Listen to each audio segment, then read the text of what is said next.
Bueno, seguimos analizando en este caso textos del libro de Pensando Juntos. Como es el subtítulo, es un viaje por la filosofía, la música y el arte en la unicidad de lo múltiple, volumen 1. Y el apartado, bueno, el libro lo hemos mencionado ya en otra ocasión, tiene dos maneras de leerse. Es importante entender que aquí Ayoce hace de narrador y en ese sentido es el que va conectando y vanando cada uno de los textos que van apareciendo.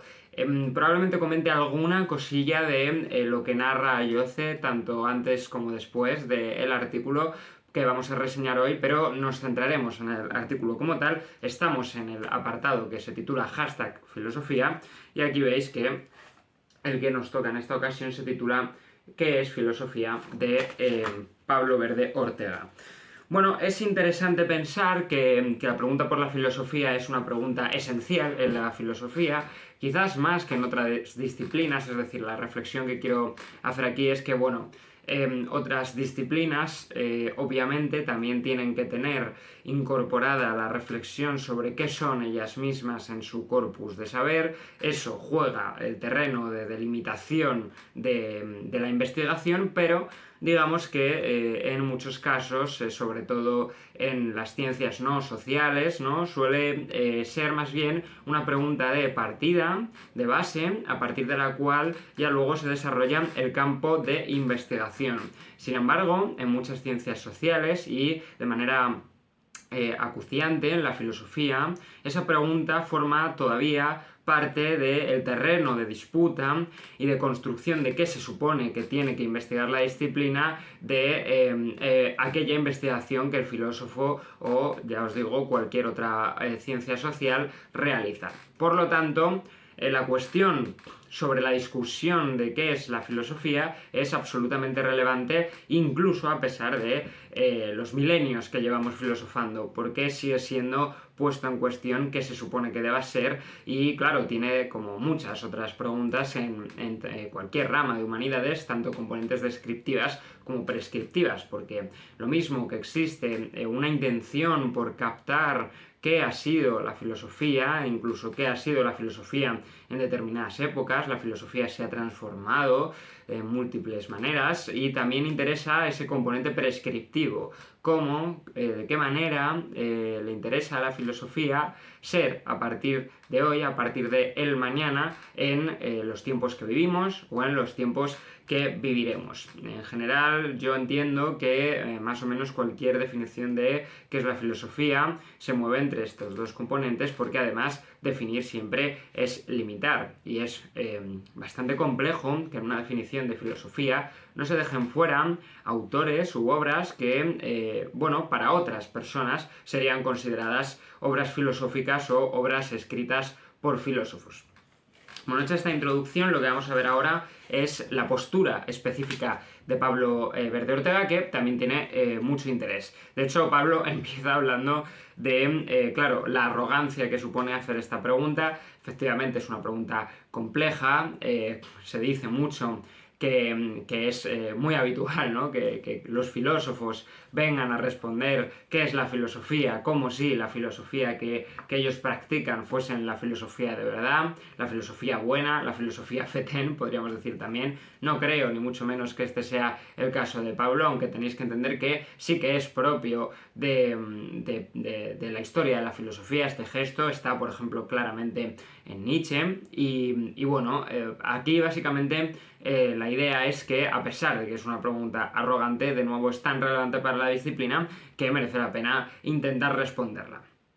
Entonces nos dice: tal vez no sea la primera pregunta que debamos hacernos, ni resulte necesario tener claro cómo contestarla, ya sea estudiando la carrera o simplemente leyendo y pensando. Esta duda nos revolotea, por lo que en vez de evadirla, todo filósofo o filósofa haría bien en abordarla. Esta idea de que, en general, el filósofo, cuando hace filosofía, cuando investiga temas, por suerte o por desgracia, la pregunta por la filosofía siempre está de fondo, avisa, llama, incita, alerta, y tarde o temprano hay que responderla. Entonces lo que nos dice Pablo es, bueno, la pregunta será arrogante, no será arrogante, habrá sido respondida por mucha gente de manera más o menos legítima, pero como mientras desarrollamos nuestras actividades, la pregunta por la filosofía nos sigue persiguiendo, ¿qué tal si en vez de hacer que sea simplemente un presupuesto implícito, ni siquiera del todo bien delimitado o entendido, hagamos un esfuerzo de explicitarlo y de comprenderlo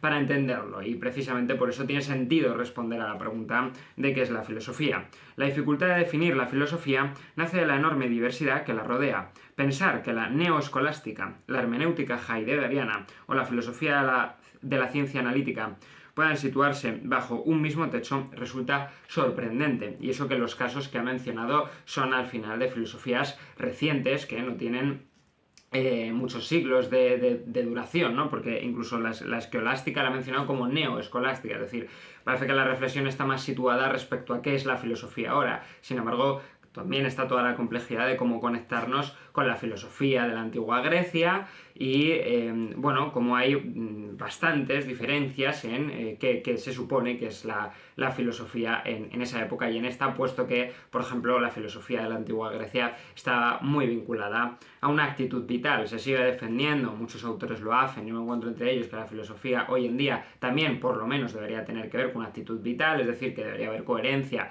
entre la teoría y praxis del filósofo, del pensador, pero es cierto que de base hay que reconocer que la filosofía académica actual se encuentra más bien como un área específica del conocimiento en la que una persona de repente ejerce de filósofo una serie de horas por medio de una serie de lecturas y textos y se puede luego, digamos, desprender o desquitar de esas obras y volver a su casa y seguir viviendo su vida como cualquier otro ciudadano. Esto, claro, en la filosofía de la Grecia clásica era impensable porque si uno filosofaba de determinada manera, involucraba necesariamente vivir de otra manera, ya que esto no era, digamos, una especie de trabajo específico que se hace una serie de horas al día, sino un modo completo de vivir cada minuto de la existencia.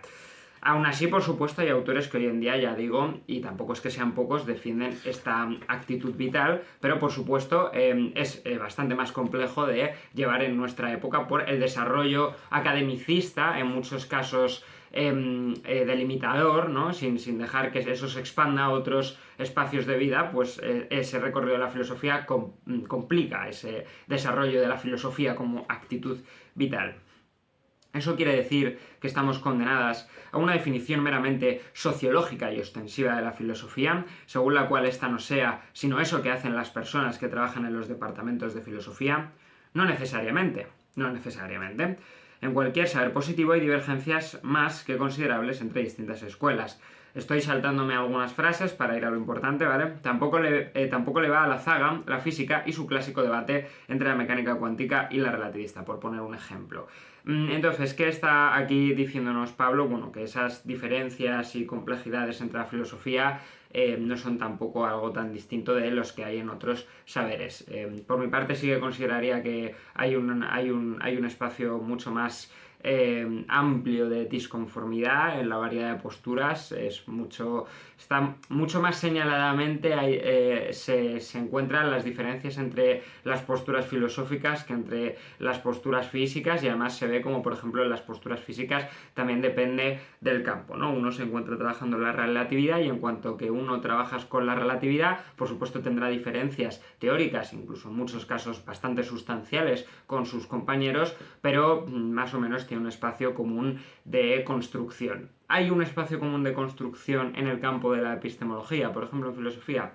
Seguramente sí, hay ciertas metodologías, el uso de, por ejemplo, contraejemplos imaginarios, hay ciertas cosas, pero ya os digo que da la sensación de que el espacio de diferencia entre las posturas, esa amplia gama de variedad de posturas es mucho mayor, sobre todo, ya os digo, en cada campo específico de la filosofía, ¿no? Hay más diferencia entre dos epistemólogos que entre dos relativistas, es lo que quiero decir. Eso tampoco significa, y ahí yo creo que Pablo lo está apuntando muy bien, que que claro, que eso no significa que la filosofía ni pueda constituir un saber delimitado, que pueda ser definido, ni que no tenga nada que ver, de nuevo, la neoescolástica con la hermenéutica heideggeriana o cualquier otra rama de la filosofía que siga siendo considerada filosofía.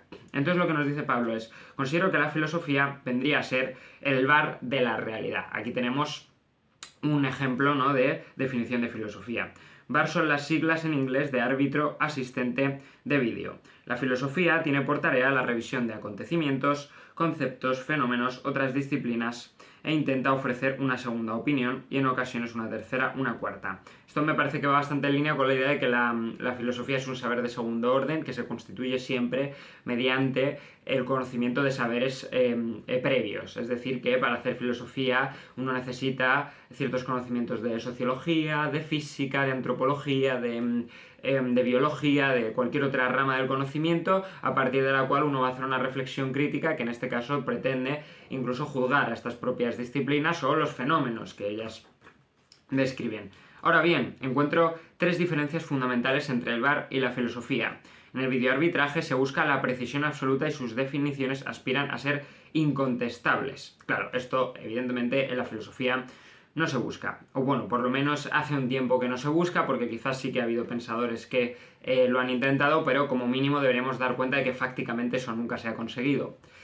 Claro, porque el VAR está dotado de una autoridad casi plena de la que los filósofos no gozan. Nuestra labor es siempre un ejercicio tentativo cuya historia y dinámicas internas desmontan cualquier deseo de imposición de un pensamiento sobre los demás.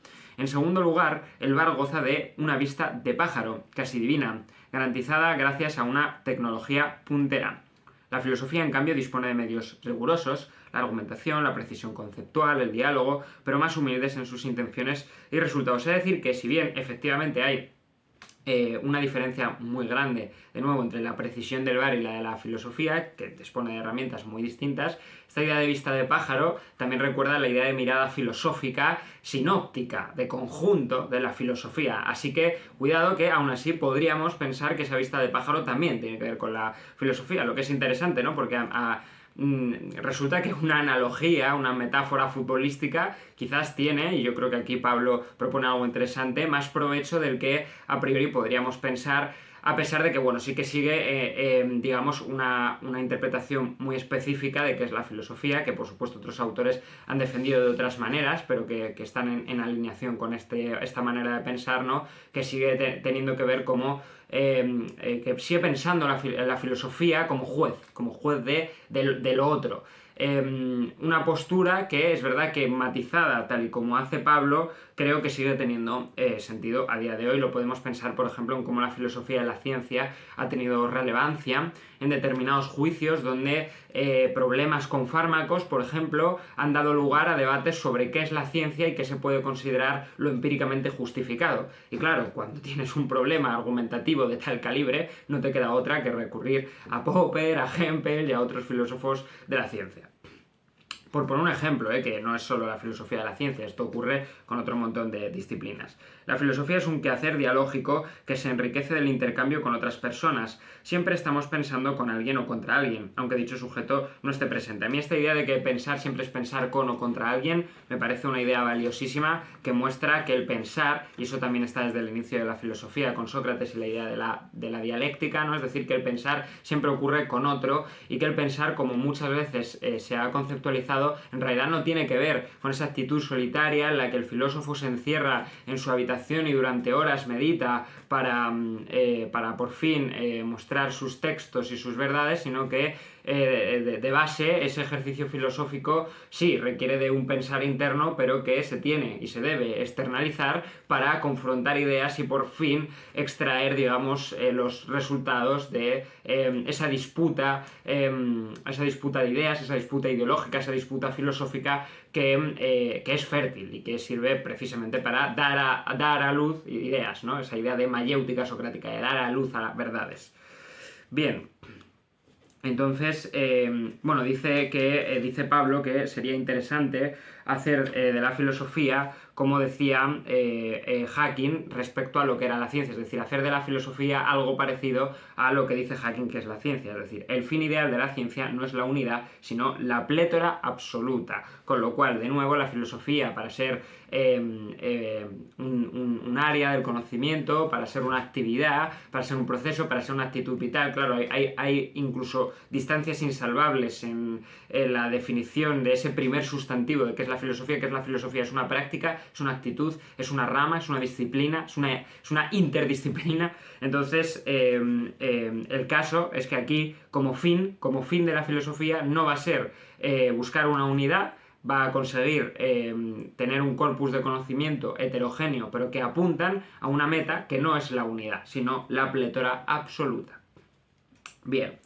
Y entonces ya acabaríamos con Pablo y diría, consecuentemente con mis divagaciones previas, es más estimulante creer que, como sucede con tantas otras preguntas relevantes, no hay una respuesta fija para esta, es decir, que su definición de filosofía es una tentativa, nos dice. Planteársela y responder consiste ante todo en un deseo ensayístico de contribuir con otra perspectiva a agrandar esa plétora que es la filosofía, es decir, su definición de la filosofía es una plétora más, es buscar agrandar esa plétora, es una perspectiva más que incorpora en ese corpus, de nuevo, heterogéneo, que es la filosofía. Y precisamente por eso señalaba Ayoce que es precisamente esa falta de acuerdo una parte misma de lo que es la filosofía. Y por eso yo quiero acabar con esta idea de Heidegger, ¿no? De que la filosofía, si medimos el progreso en función de la resistencia a las crisis, es la ciencia que más progresa, porque es, digamos, la disciplina en crisis constante. La filosofía siempre está en crisis, nunca está de acuerdo consigo misma y siempre llega un autor a refutar el anterior y a abrir otra escuela que viene a interrumpir el pensamiento para abrir otro nuevo, ¿no? Como si el paradigma, si en términos kuhnianos, el paradigma de la filosofía fuese estar formado por paradigmas múltiples. Y digamos que aunque algunos permanecen en el tiempo, parece destinados a ser superados por otros que plantean una nueva forma de verlo. En ese sentido, el no estar de acuerdo es característico de la misma filosofía, la disconformidad, el desacuerdo, el disenso como característicos de la filosofía, la resistencia a las crisis como la manera en la que medir el avance de la filosofía a lo largo de la historia. Con eso hemos acabado. Nos vemos.